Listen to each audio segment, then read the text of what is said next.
Breaking news, we're learning new information this morning about a deadly backyard shooting in Clewiston. We'll tell you what led up to a man being killed. Plus, right now we're working to find out what led up to this crash against a guardrail this morning on Alligator Alley. And Gulf Coast News is continuing to push for answers after 2 members of a biker gang are arrested in Charlotte County. We'll tell you why investigators say they had to lock them up.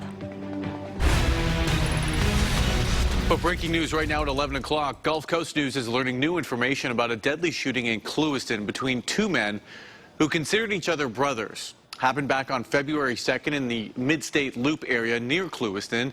Deputies and Clewiston police say Yoel Ramos shot his longtime friend from Belglade. The sheriff's office says a witness called 911 saying a man shot his brother 3 to 4 times, then left.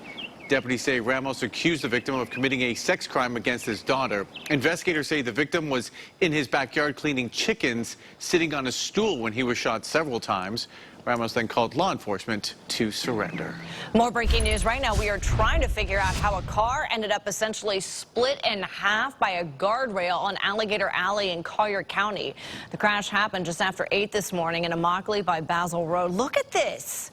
FHP tells us that car was the only one involved, and more incredibly, the driver was not hurt, even refused EMS assistance there at the scene.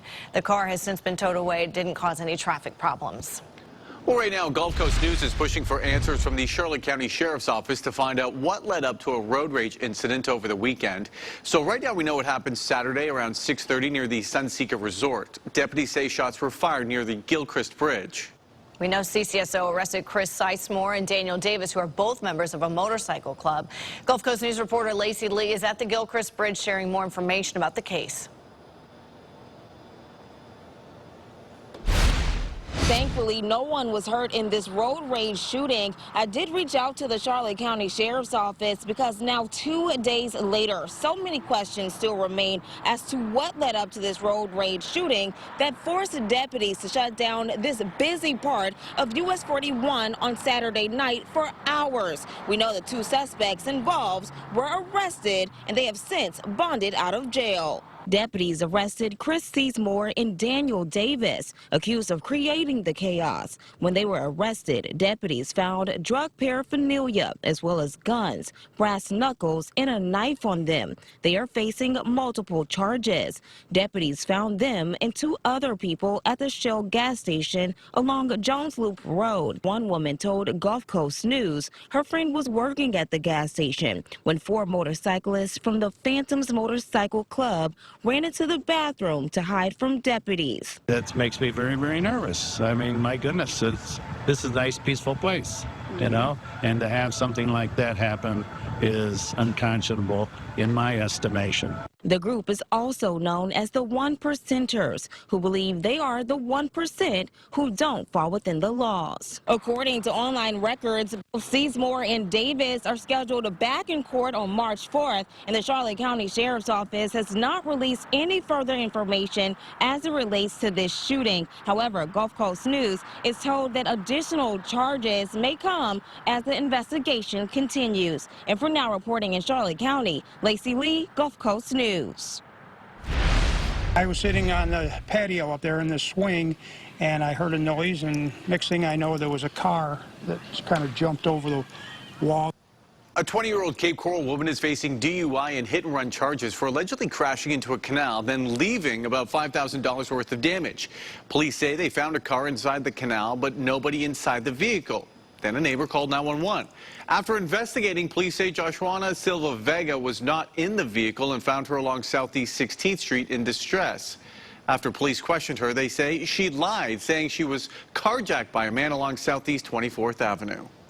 He had already gotten out and was looking for somebody to let her in the house on this side, and then went neighbor to neighbor trying to find somebody to let her in. Silva Vega later admitted to driving into the canal after police noted her shoes were wet. Police say she lied for fear of her immigration status. FWC right now is working to find out what killed a manatee when someone found it floating at Horton Park in Cape Coral. Bruce Talbot was walking Sunday morning in the park around 10 when he saw this manatee. He says he knew the protected manatee was already dead and couldn't be helped. He saw how bloated and discolored it was, and he knew he needed to make a call. It's important to notify the authorities, because Florida Fish and Wildlife isn't just going to collect the body and dispose of it. They're going to determine what caused this death. Was it red tide? Was it a boat strike? You know, what was the cause of the death, so that we can learn something from the tragedy. He says that's why you should always call FWC right away. FWC did tow the manatee Sunday afternoon so that it could decompose naturally. Water schedules, they're different throughout Lee County and in Cape Coral. Lee County enforces rules for properties only in unincorporated Lee County. Other municipalities have their own irrigation rules that apply within city limits. Most of Cape Coral is following a 2-day-a-week irrigation schedule. However, this area highlighted is currently under a severe water shortage. You can see it there on your screen. Properties using private wells must follow a 1-day-a-week watering schedule. Properties on city water are on a 2-day-a-week schedule.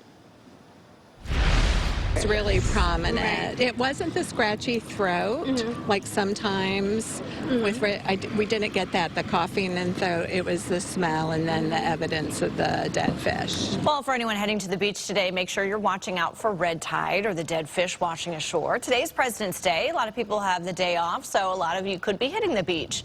Red tide, unfortunately, has been leaving behind a bad smell and that dead fish. A lot of people say they saw red tide the most recently near Blind Pass Beach between Sanibel and Captiva. We didn't get in the water when we were on the boat because of the red tide. We were going to, but then our guests also were coughing a little bit.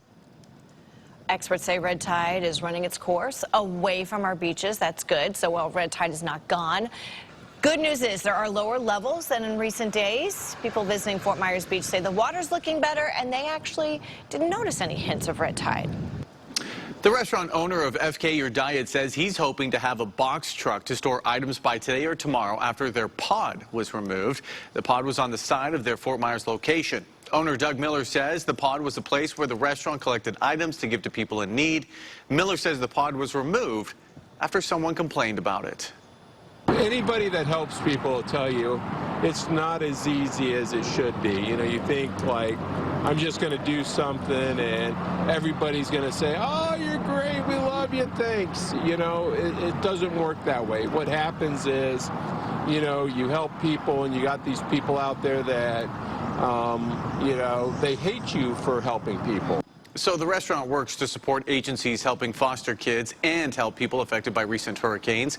Miller says FK Your Diet shouldn't have had the pod on the property in the first place, but says he just wants to help people.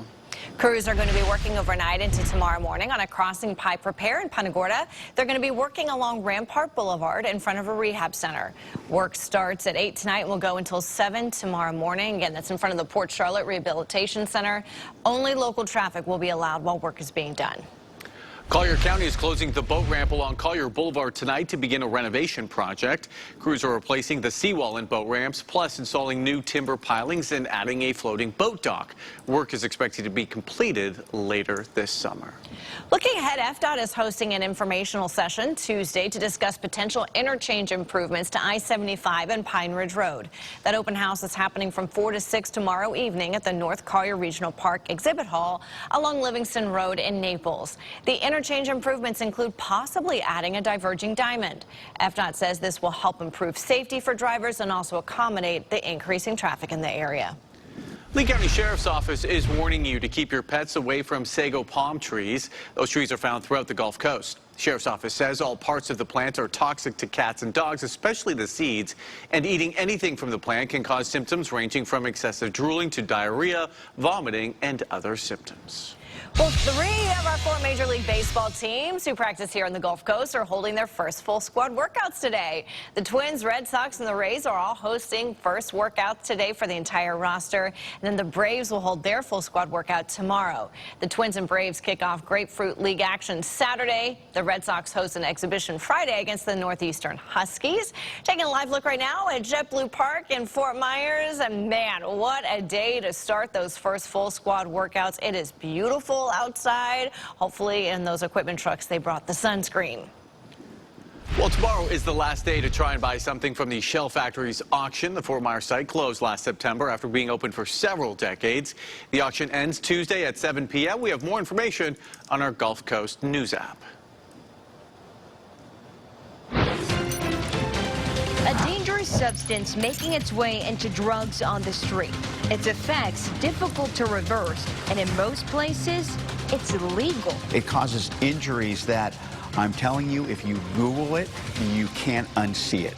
The push to make it illegal and why some people believe that could cause more problems. On Gulf Coast News at 5 on NBC. And Old Man Winter just continues hitting parts of the country coming up. We'll tell you what's even possible coming later this week.